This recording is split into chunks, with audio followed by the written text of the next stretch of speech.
Hey everybody, it's Israel doing my third video here. And in 2019, I had a shocking insight and realization about the world around me, and something that had been kind of digging away and percolating in my mind for years suddenly fell into place. And the point of these videos is to try to explain that, because there was so much context going into the aha moment that I had, that I want to try to share it. I want to try to talk about it. It's created an enormous amount of value in my life, but I've also found that just talking about it and sharing without creating the context has made it very difficult to transfer this insight and this excitement to other people. So the whole point of that, I'm starting with the Kabbalistic Tree of Life. The previous videos I was talking about that.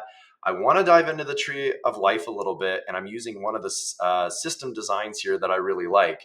But I encourage you, if you're going to follow this series of videos, I'm going to unfold this insight, this aha moment over time. I hope in a way that is really interesting and meaningful to you. And it's become a tool that I use every day, sometimes every hour, as I'm trying to understand the world around me and make insight out of it and make meaning out of all the crazy stuff that happens to us on this planet, in this life, and on this earth. And to do that, I'm trying to tap into this ancient knowledge and this ancient belief system that I think is really captured in some really beautiful ways in the Kabbalistic Tree of Life. As I said before, it's a system that ties back to Judaism, but it's separate from Judaism. But there's a huge amount of research around it. One of the best books that I read that got me started on it is a book called the Zohar. The Zohar I found to be very overwhelming. I read through it, a lot of it, but it's a lot like the Old Testament of the Bible.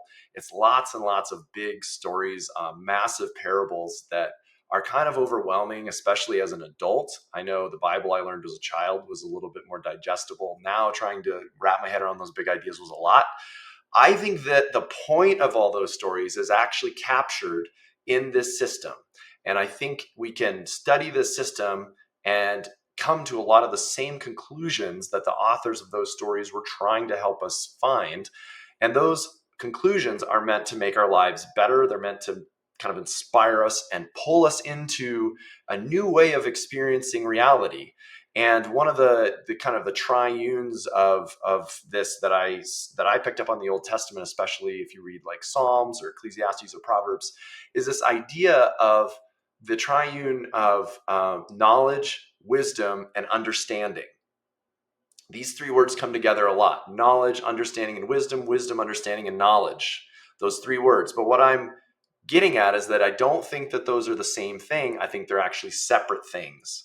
And the system that I'm looking at here is a way of separating those ideas and actually creating distance between them to give each one of them their own material meaning in the world. What is the difference between this word and this word and that word? And just to again anchor it back to some deep spiritual and religious truths, I think are all familiar with the story of Adam in the garden. And the first job that was given to humans at that time by God was to name the animals. Seems like a very practical, innocuous thing. But if you put yourself in that place, and I know it's, kind of taking off the realm of reality and putting us into that spiritual realm, but if you kind of try to imagine who you would have been in that moment to have the task of naming animals, that would mean that animals weren't named. We didn't know the difference between a cow and a horse and a dog. And if we wanted to talk about them, we might have just said, four-legged beings. And so trying to separate out ideas, it seems, was one of the early jobs of humans. And now, as I've studied the knowledge of the world and kind of grown in my life, I'm now in my 40s, I've spent decades studying things. What we find is that knowledge seems to have a certain frontier. And it's at that frontier of knowledge that we realize that the expert's understanding of reality breaks down. They maybe have decided for themselves what is past that frontier, but when you find yourself at the frontier of knowledge in your domain, you're going to realize that inside out, you have a discovery and an insight about what's happening in the world that even the experts will disagree with. That to you should be a signal that you're actually on the frontier of genius. And on that frontier of genius is where a tool like this becomes absolutely indispensable. So if you're the type of person who's trying to find that frontier of genius, maybe you have found it, where you realize that all the experts in the world can't answer the next question. That is where a system and a tool like this suddenly becomes really, really interesting and really powerful, which I'm going to try to explain more of in the next video.